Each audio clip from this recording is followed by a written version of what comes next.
السلام عليكم اعزائي المشاهدين، كيف نتوما؟ لاباس عليكم؟ كنتمنى تكونوا بخير وعلى خير. مرحبا بكم معايا في فيديو جديد من قناه وصفات بشرى المتنوعه. اليوم ان شاء الله يا ربي غادي نشارك معكم عجينه ديال الشوكولات اللي كنحتاجوها في التغليف ديال الطورطات، كيك ديزاين او الصابلي. المهم كتحتاج اي حاجه بغيتو تتذوقوا بها. هنا كنشارك معكم بطريقه سهله وبسيطه، وكتخرج واحد الكميه وفيره، واحد الكميه كتخرجها زعما كثيره، يمكن لك تحتفظ بها مده طويله. هنا كيف ما كتشوفوا ذوبت الشوكولات، الباكيه كامله، ما كيكونش فيها كيلو كامل، المهم ديك الباكيه كامله شوكولات كالا هي اللي ذوبتها في حمام مريم. غادي نضيف لها الكليكوز، 5 معالق ديال الكليكوز عامرين كيف ما كتشوفوا في الفيديو. بالنسبه للشوكولات ذوبته عادي، ما فيه لا زيت لا حتى شي حاجه، كتذوبوه بوحديته في حمام مريم. من بعد مباشره كيف ما كتشوفوا كنعملوا له ديك 5 معالق ديال الكليكوز، وغادي نضيف حتى واحد 4 ديال الاوراق ديال الجيلاتين ضروري في هذه عجينه ديال الشوكولات. وبالنسبه للسكر كنستعمل السكر كلاصي سبيسيال. هنا كيف ما كتشوفوا هذا هو الجيلاتين، ضروري كنرطبوه في الماء بارد هيدا في هاد الزليفه كيف ما كيبان معكم في الفيديو. كنعصروه مزيان من بعد ما كيرطب ديك الجيلاتين، ما خصناش نخليو فيه الماء، ضروري نعصروه هيدا مزيان. صافي كنعملوا واحد 2 ديال فاني، ديال خنيشات ديال فاني، وبالامكان ديالكم تعملوا حتى واحد المعلقه ديال، تستغناو على هاد الفاني هذا وعملوا المعلقه ديال الفاني سائل، حتى هو مزيون، كيعطي يعني المذاق مزيون من هاد العجينه ديال الشوكولات. صافي هنا كنخلط مزيان كيف ما كتشوفوا، فحال اللي غادي يبدا يتقطع معنا، ولكن ما تخافوش منه، كنبقاو حنا كنخدموا وهو كيبقى يطلق داك الخيط ديالو، يعني كيرجع معلك. هانتوما كيف ما كتشوفوا مجرد ما كنخلط وهو كيتطلق معايا حتى كيرجع بهذا الشكل هذا، كيطلق لنا الخيط فحال هذا الشكل هذا. ضروري تخلطوه مزيان حتى تحصلوا على هذا الخليط هذا.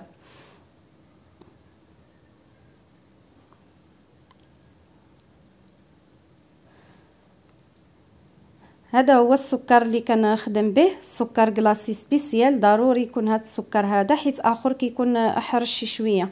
هذاك واخا نخدموا به الحلويات، صابلي، اي حاجه. بالحق ملي كنبغيو نخدموا عجينه ديال السكر او ديال الشوكولات، ضروري كنخدموا بالسكر كلاصي سبيسيال يكون رطب مزيان. هنا غادي نخدم انا على هذه، على الزليجه هيدا، على اللورنيه. ما غادي نحتاجش نعمل شي قصعه اولا شي حاجه، ضروري هيدا على الزليجه باش كيساعدنا نجمعوا داك الخليط ديالنا. ضروري كنغربلو داك السكر كلاصي، وغادي نضيف هنايا الملون ابيض، ضروري ملون ابيض باش كنحصلوا على داك اللوين بياض ناصع ديال عجينه الشوكولات.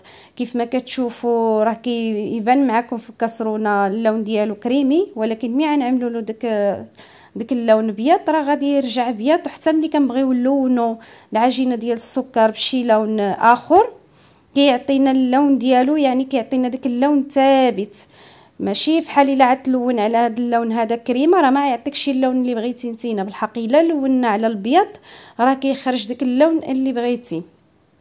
صافي كما كتشوفوا كنجمعوا هيدا بهذه الطريقه هذه، كندخلوا السكر في داك الخليط ديال الشوكولات. صافي كنجمعوا حنا كنشوفوا عيننا وميزاننا حتى كنحصلوا على القوام اللي بغينا. هنا انا ما غادي نعملش داك كيلو ديال السكر كامل، راه غادي يبقى لي في الاخر، راه غادي نعبروا معكم وغادي تشوفوا شحال بقى لي من كيلو. هنا يعني 1000 غرام غادي تبقى لي منها تقريبا هاي ديك 300 غرام، كتمشي لي 700 غرام ديال السكر فيه. وبالنسبه للملون ما كنعبروش، ضروري كنبقاو نعملوا لدوك الملون بيض حتى كنحصلوا على داك اللون بيض. فيما كنزيدوا السكر كلاصي كنزيدوا معاه شويه ديال الملون، وحنا كنشوفوا كيف ما كتشوفوا هو رجع بيض، ما بقاش كريمي كيف ما كيبان لكم. صافي هنا كنكتفي غير بهاد شويه هذا ديال السكر اللي زيت، وغادي ندلك مزيان. ضروري نخليو العجينه رطبه شويه، حيت هو من بعد كيقصح. نعملوا بالنا ان داك الشوكولات راه كيقصح في الاخر، ما نعملوش نبقاو مقابلين هاي داك حنا داك الشوكولات كيذوب لنا في يدنا بالحراره ديال يدنا، وحنا كنزيدوا في السكر بهذا الشكل هذا. كيف ما كتشوفوا حتى كنحصلوا عليها يعني مطاطيه، تينا كتجبد وهي كتجبد معك، ما كتقطع ما والو. كتعرف بان راه صافي القوام ديالها هو هذاك. ضروري كنلويوها في السلوفان بهذا الشكل هذا باش ما كيدخلهاش الهواء. وهنايا انا غادي نعبرها وغادي نشوف شحال خرجت لي. هنا كيف ما كتشوفوا خرجت لي على 2 كيلو. وبالنسبه للون انا غادي نحتاجها هيدا يعني بيضه، ما غادي نلونها حتى بشي لون. حتى شي فيديو اخر نشارك معكم كيفاش كنلون العجينه ديال الشوكولات اولا ديال السكر، وحتى الملون اللي خاص بهاد العجينه هذه. انا هنايا غادي نعدل واحد الصابلي ديال الخطوبه، غادي نشاركو معكم ان شاء الله الفيديو الماجي. غير قلت نسبق نشارك معكم العجينه ديال الشوكولات، عادك نشارك معكم الصابلي باش الامور كتكون يعني واضحه. هنا كيف ما كتشوفوا العجينه ديال الشوكولات اولا ديال السكر ملي كنجيو نطلقوها حتى كنخدموها مزيان هيدا بيدنا. كيف ما قلت لكم كيمكننا نحتفظوا بها مده طويله في غير على برا، بلا ما تعملوها لا في الثلاجه لا حتى شي حاجه. غير شني ضروري خصكم تلويوها في السلوفان مزيان، عاد عملوها في شي بلاستيكه اخرى وغلقوا عليها مزيان باش ما كيدخلهاش الهواء نهائيا.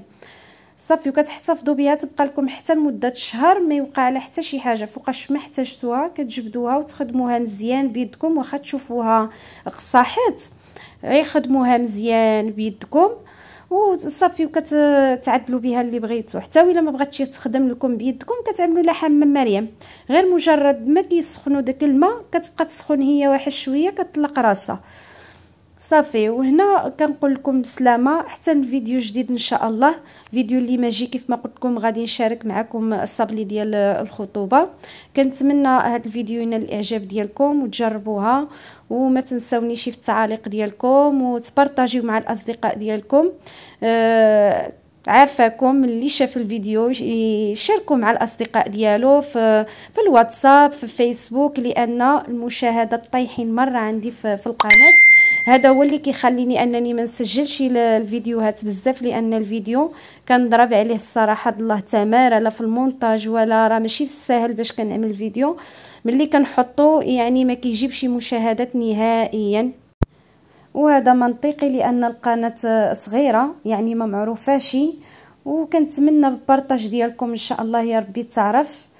ومع السلامه ونتلاقاو في فيديو جديد ان شاء الله.